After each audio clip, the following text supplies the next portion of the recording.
Conclusão da leitura do livro A Simples Beleza do Inesperado, Marcelo Gleiser, Consciência Planetária. Minha apresentação no Le Boréal continuou com uma sinopse sobre a questão do aquecimento global. É difícil não pensar no assunto na Islândia.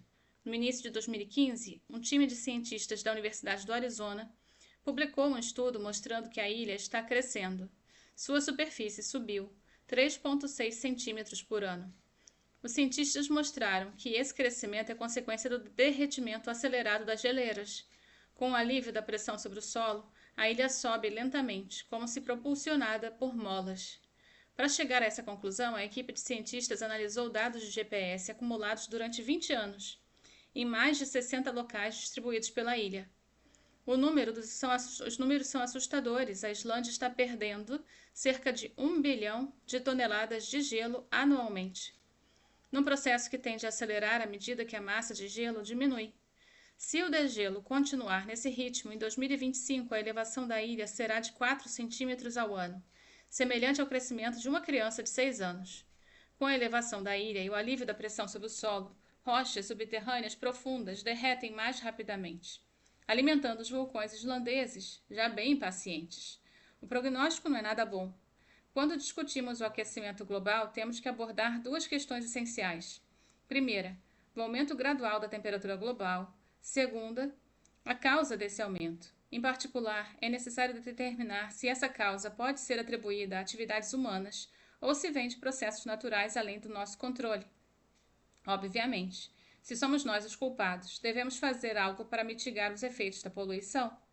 A ideia básica é extremamente simples. Se mais calor entra na Terra do que é liberado para o espaço, a Terra aquece. Caso contrário, se a Terra libera mais calor do que recebe, a Terra resfria. A parte difícil é calcular os detalhes de como o calor flui pela superfície da Terra e da Terra ao espaço, incluindo todos os fatores que podem interferir com isso. É aqui que entra a pesquisa climatológica usando modelos matemáticos que visam incluir todos os fatores capazes de influenciar o clima. Usando esses modelos, cientistas fazem extrapolações do que poderá ocorrer tanto no futuro próximo quanto no futuro mais distante. É claro que a credibilidade dessas extrapolações depende da eficiência desses modelos. Podemos imaginar a atmosfera como sendo uma espécie de cobertor envolvendo a Terra. Um cobertor um tanto peculiar, atravessado apenas por alguns tipos de radiação, enquanto outros são bloqueados. Um cobertor normal funciona como uma espécie de barreira, mantendo o calor que o corpo gera próximo da pele. Quanto mais espesso o cobertor, maior o calor fica retido junto à pele. No caso da atmosfera, a maior parte do calor vem do Sol. Existem fontes terrestres de calor ativas no interior da Terra, como a radioatividade natural, elementos químicos que se desintegram espontaneamente, liberando energia, e atividade vulcânica, processos que geram conjuntamente o chamado fluxo de calor geotérmico. Por mais dramáticos que possam parecer, essas fontes terrestres de calor contribuem menos que 0,03% do total, quando comparada com o Sol. A maior parte da radiação solar chega ao topo da atmosfera em três tipos: a luz visível, 40%, a radiação infravermelha, 50%, e a radiação ultravioleta, 10%. Graças à proteção da nossa atmosfera, a radiação ultravioleta que chega na superfície contribui com apenas 3%, enquanto a visível sobe para 44%. Após parte da radiação ser absorvida pela superfície, parte ser refletida e parte ser usada, o que resta volta para o espaço de forma degradada, principalmente na forma de radiação infravermelha. Podemos imaginar a Terra como uma espécie de máquina que usa e degrada a radiação solar, o combustível da máquina, em radiação infravermelha, o que sai da exaustão. O aquecimento global ocorre quando certos gases da atmosfera interferem com a difusão da radiação para o espaço, agindo como um cobertor que vai ficando cada vez mais espesso. Então, parte dessa radiação em excesso é refletida de volta para a superfície, causando o aumento da temperatura. O efeito oposto, um resfriamento global ou local, ocorre quando partículas de poeira suspensas na atmosfera, conhecidas como aerossóis, bloqueiam a luz do Sol.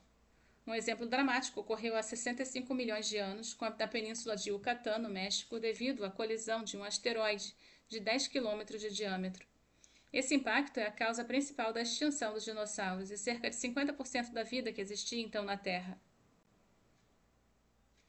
O impacto levantou uma quantidade gigantesca de poeira, causando um longo e escuro inverno que durou décadas. Menos dramáticas, mas bem mais comuns, erupções vulcânicas podem emitir poeira suficiente para interferir com o clima global. Em 1883, a erupção do vulcão Krakatoa, na Indonésia, interferiu com o clima global por 4 anos. Por exemplo, durante o inverno de 87 a 88, no hemisfério norte, quedas de neve quebraram todos os recordes registrados até então.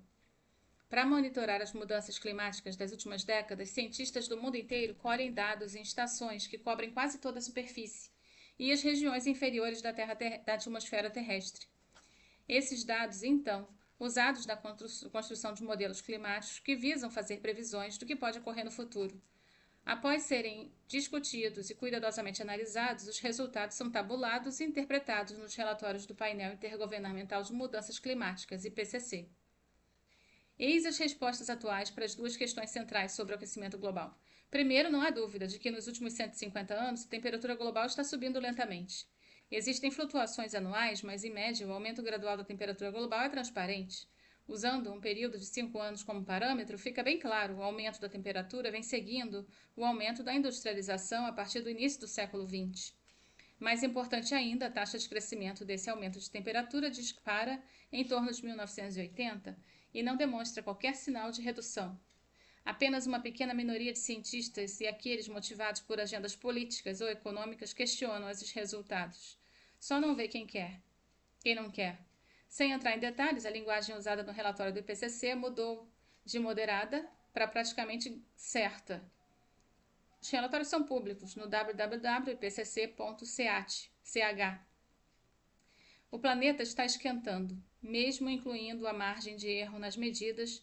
Os dados mostram que os anos de 2005, 2010 e 2014 foram os mais quentes já registrados. Ignorar esse fato é como ficar à frente de um trem e achar que se fecharmos os olhos nada vai acontecer.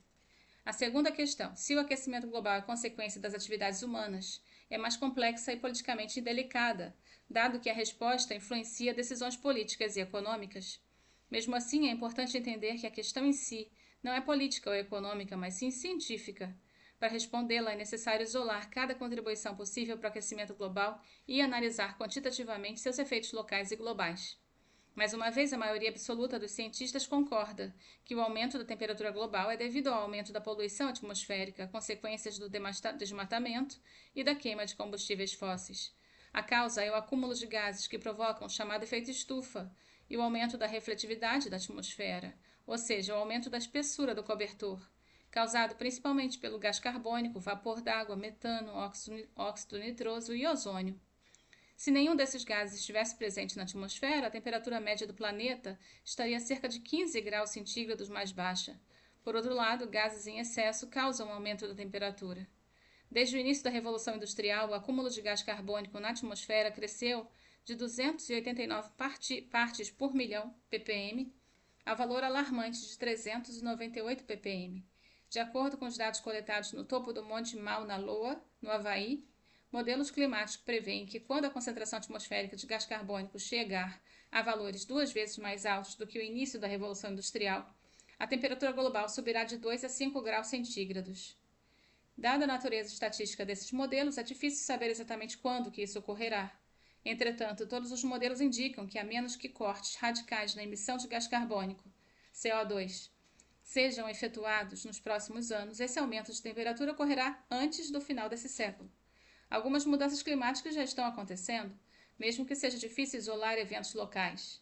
Por exemplo, não podemos afirmar com certeza que o aumento do número de tornados na região central dos Estados Unidos, durante um certo mês, seja consequência do aquecimento global. Por outro lado, a instabilidade climática é definitivamente uma das consequências mais conhecidas do aquecimento global, especialmente a exacerbação das tendências já existentes, secas e períodos de chuvas mais intensos, verões mais quentes.